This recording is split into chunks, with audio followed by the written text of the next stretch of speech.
Imagine a time when the world was still reeling from the chaos of the First World War. The global balance was in flux, and on the northern border of the United States, a shadow of fear loomed. In the heart of North America, two countries, the United States and Canada, were preparing for something they never thought would happen: war between neighbors. Hidden behind government walls, secret military plans, born out of fear and paranoia, nearly set the stage for a conflict that would change the world. Today, we dive into one of the most chilling chapters of military history that few know about: America's War Plan Red and Canada's defense scheme.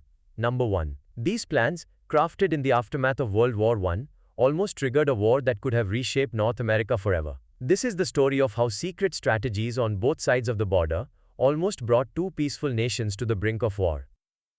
The year is 1921. The world is still licking its wounds from the carnage of the Great War, yet new fears are rising in the corridors of power. The United States, once a distant observer, had emerged victorious. But with victory came suspicion, especially toward one of its closest allies, Britain. While the US had stayed out of the war until 1917, Britain, as part of the vast British Empire, had endured the full brutality. However, in the years that followed, a subtle shift occurred. America grew concerned about Britain's global reach and its potential to use Canada as a base of operations against them, especially as the tides of geopolitics shifted toward a more confrontational stance.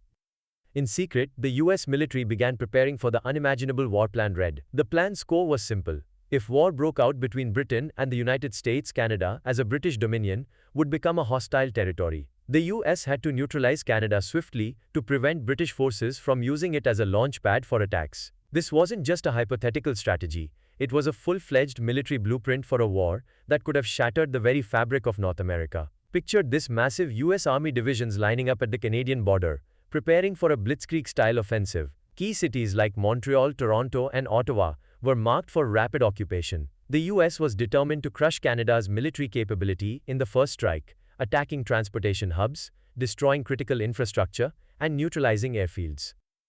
The US Navy was assigned the task of establishing a blockade around Canada. With the naval blockade in place, any hope of British reinforcements reaching Canadian shores would be destroyed before they even arrived. In the skies, the US Army Air Corps was ready to take control of the skies, striking swiftly to cripple Canada's ability to fight back. The US military didn't believe that Canada would be able to mount a meaningful defense. After all, Canada's military was much smaller, and the forces of Britain would take time to intervene.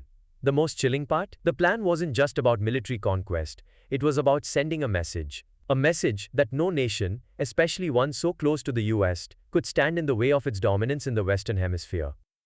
But what about Canada? How did a nation so closely tied to Britain prepare for the unthinkable? As the possibility of war with the United States seemed ever more real, Canada, though a smaller power, had its own contingency plan. In 1921, the Canadian military drafted Defense Scheme.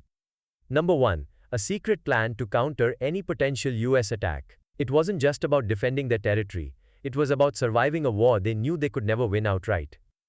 From the start, the strategy was clear. Canada could not rely solely on its military strength. There was no way the Canadian army could go toe-to-toe with the might of the US forces.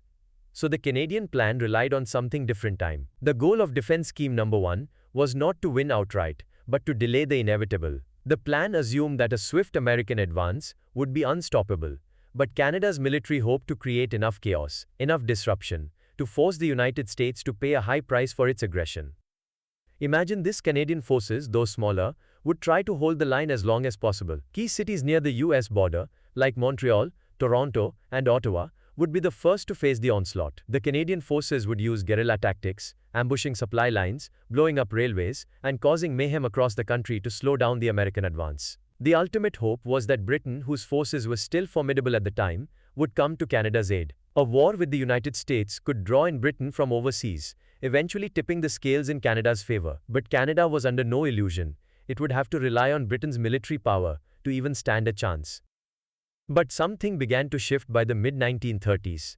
As the global political landscape changed, so did the relationship between the US and Canada. In the wake of the Great Depression, both the United States and Canada began to move closer diplomatically, focusing more on economic stability and mutual defense. The fears of war faded, especially after President Franklin D. Roosevelt took office and pushed for a more cooperative relationship with Britain, as tensions in Europe and Asia began to escalate with the rise of Nazi Germany and Imperial Japan.